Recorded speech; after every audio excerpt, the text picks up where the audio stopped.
So I know we're not starting yet, but we just got word that we just got her.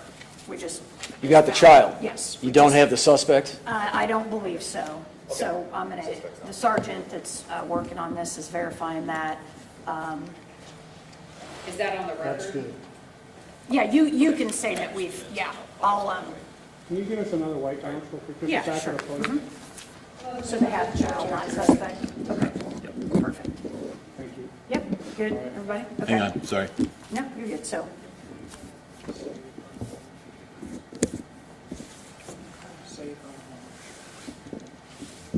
So, you guys ready? I'll Good? do. Everyone good? Yeah. You good too? Okay. Leslie Foreman, Leslieforeman, captain with our media unit. So first and foremost, as you know, we issued an Amber Alert, or Missouri State, in conjunction with the Highway Patrol, in regard to a parental abduction of an 8-month-old female. Good news I'll say right now that I have you all here is the officers did just find, they located the 8-month-old child safe. The child is not with the suspect, so we are still going to be looking for the suspect at this time. I'll just kind of talk briefly about the circumstances that led up to this. Ongoing investigation, obviously it's pretty fresh, so I may not have many answers, but we appreciate you coming out and highlighting this. And of course, again, the best news is that child is safe. But it was this morning, it was just after 9 a.m., officers were dispatched to a residence in the area of Gladstone and Belmont in regard to a parental abduction. Basically, the mother of an 8-month-old child stated that the father had entered the residence and taken the child at gunpoint. As you know, we did some investigative work, took the steps to work toward issuing an Amber Alert, for fear of when we have a gun involved and a child is taken, we don't know what that could lead to. So we had investigators on that right away, working on different ways that we could try to locate these folks. We sent out the Amber Alert. As you know, you've received the pictures. The child is now safe. We are still looking for this suspect. You do have the photo that we sent of him. In addition, the vehicle that we sent out, which is the white 4-door white Acura. The photo that we sent you all, there's a temporary tag, but that is no longer on the car, so we do not know what current plates, if any, are on that vehicle. But the thing that is still consistent is that there is the front bumper of that vehicle is missing, and that's still accurate information as of this morning.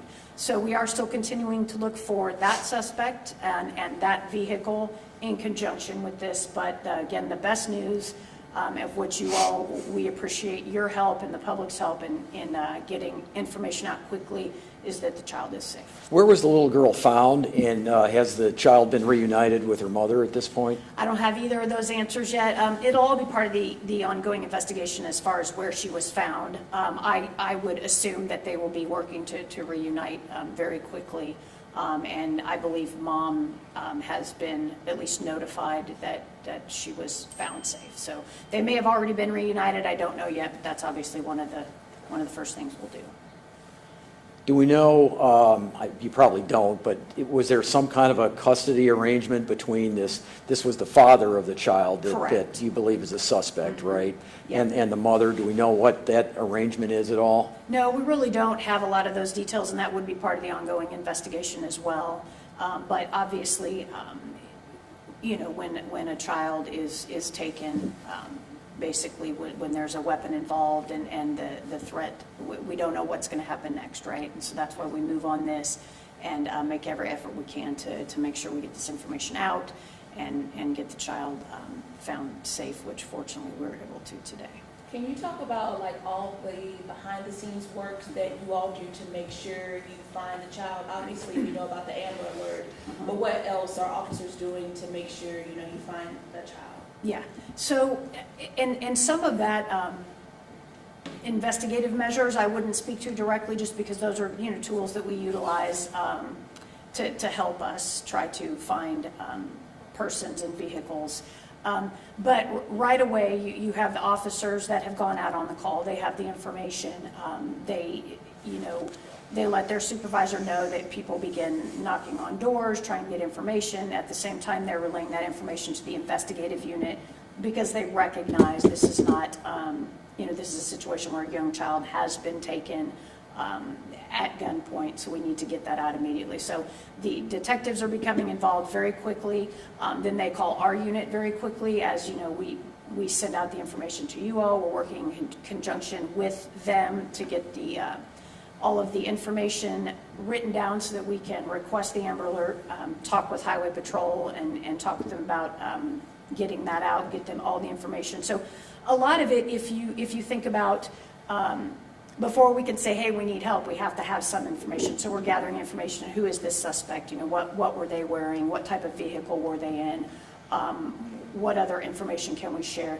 And, is there a location we think they may be going? That kind of thing. So we're asking all of those questions. So even though you fast forward, we're not here, we're here a few hours after this occurred, we have continued from the start to gather information and put that information to good use. Again, some of the investigative things we do behind the scenes I wouldn't speak to, but we have many units on the department that are trained, to handle these type of situations and to do some covert work, and so we were shown today that was something that was of great assistance to us. And again, the public always, and you'll always hear us say, please call in with information.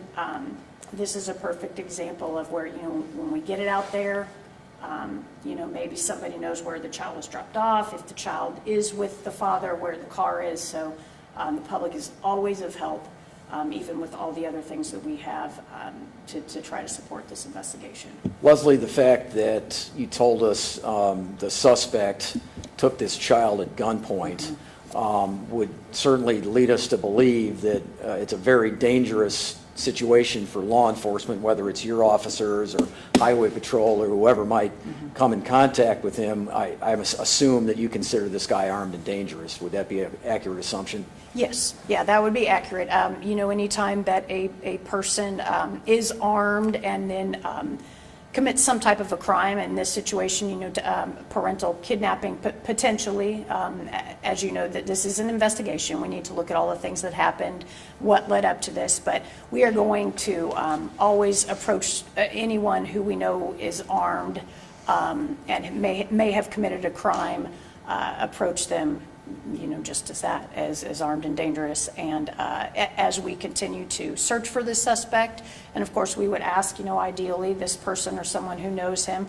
to ask him to turn himself in, right? That's the ideal situation for us, so that we don't have to engage. But yes, we would treat that as a dangerous situation, work to get this person in custody, and then we have the judicial process, continue the investigation, and go from there to see what type of charges might be filed. You mentioned that you gathered information about this man in advance as part of your investigation. Has that investigation revealed whether he has any previous criminal history that might lead you to believe certain things? Sure. So we wouldn't speak to somebody's prior criminal history. I mean, I can assure you that when we do know who a suspect is, the detectives and the officers are doing all the due diligence to try to gather the information that we need to better understand that person and to work on the investigation. I wouldn't share that at this time because we don't know. We don't know what led up to this and what was going through anybody's mind. So that's all part of the ongoing investigation. Do you know approximately what time the child was found? Was it literally just a few minutes ago? I believe, I know as we came in, I know that the sergeant who has been working on this was talking with other officers. So I believe as you got the information, I'd say it was pretty much almost in real time there. Sounds good. And then do you have any idea where the suspect may potentially be headed? Or? No, not at this time. Again, we're, we'll be looking at all of those things, but that is why we still would appeal to the public and to you all. If you do know where he is, we would like him to turn himself in so we can, move forward with this and figure out what led up to this. or if anybody, you don't know the suspect, you've seen him, or you've seen a vehicle that looks similar, just give us a call and we'll look into that.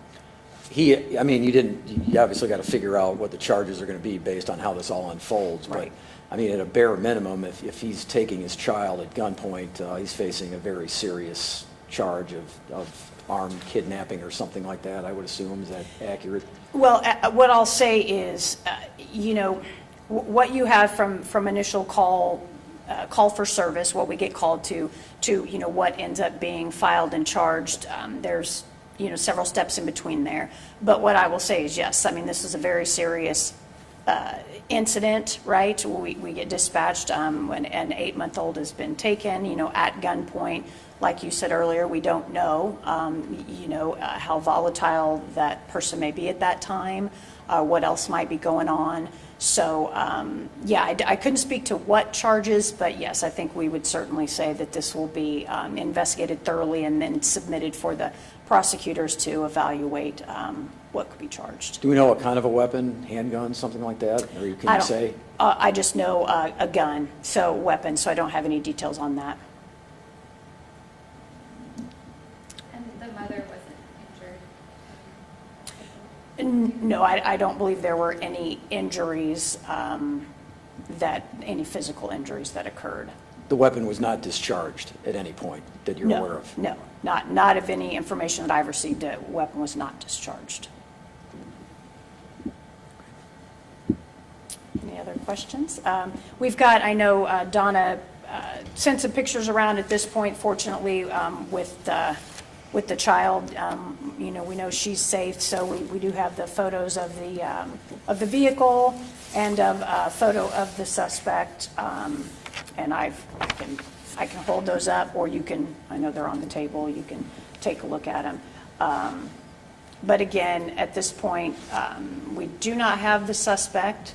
We obviously want to get him in custody, for our safety, his safety, and everyone else, and then talk to him about, what transpired here, and then move forward from there.